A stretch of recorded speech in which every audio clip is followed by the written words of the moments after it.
Hello, this is, what is this? April the 7th. Here at a cave that I'm soon going to come and dig. It's been potholed. I'm already inside the cave here. It's been potholed by people that didn't have permission to dig here. And like I said, as soon as I get, this is another cave about a mile down from the one I showed you last time. And whenever I get done with the cucumber, we'll be coming back to here. And I guess I should say a couple things about digging, and I know people that's done it for a while already know, but for the ones that just started, since there's no professionals giving advice, I will. I think I can. Look at there. Somebody brought a wheelbarrow here one time and was going to get serious about carrying this out of here, but they didn't get too much done. But anyway, when it comes to digging, the land is so different from one place to the other.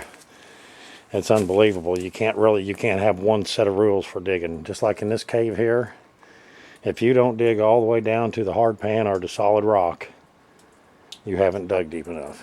You'll miss stuff. Now, like on the cucumber, that's way up on top of one of them hills. Once you get down to the hard pan, you've gone as far as you're going to go and find something. Unless the cucumber Indians buried something.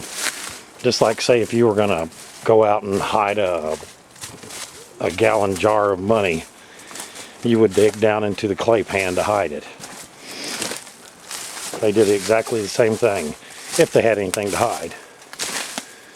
So, and that clay pan is basically one level. The only thing that changes is the level of the dirt that the Indians put in there. Now, if you go down here in this bottom field and you find you a site down there where it's flooded and all kinds of stuff for the past, no telling how many thousands of years, you might have to dig 8, 9, 10 feet. You have no idea how deep it'll get. But up on the hills, on the top of that, very top of that hill, it doesn't have anything but the erosion and the silt and the dead leaves and that kind of stuff to build up. So, like I said, once you get to the clay pan, you're just not going to find nothing else unless they buried it.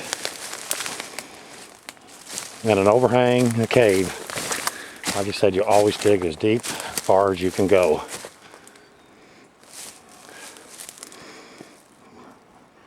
Woodland sites a little bit different. They're usually a lot higher up in the. You can find them in the tops of the fields, not a foot deep. I'm gonna have to concentrate. Some guy asked me the other day, "Can you find them up high?"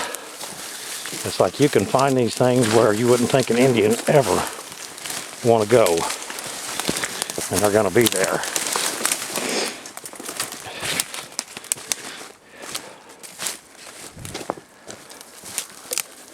So, look at here, there's that giant overhang too.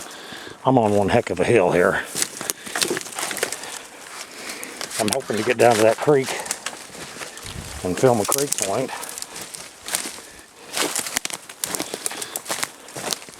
A big old overhang. See at the bottom of this overhang that's down here in the bottom. You don't know how many times this big old river or creek is flooded. And it's got this big, beautiful spring coming out of it right here. Be a perfect place over here for them. Well, it was, because there's all kinds of sign there. And so, I don't know if you learned anything or not from that. A bunch of babbling on, but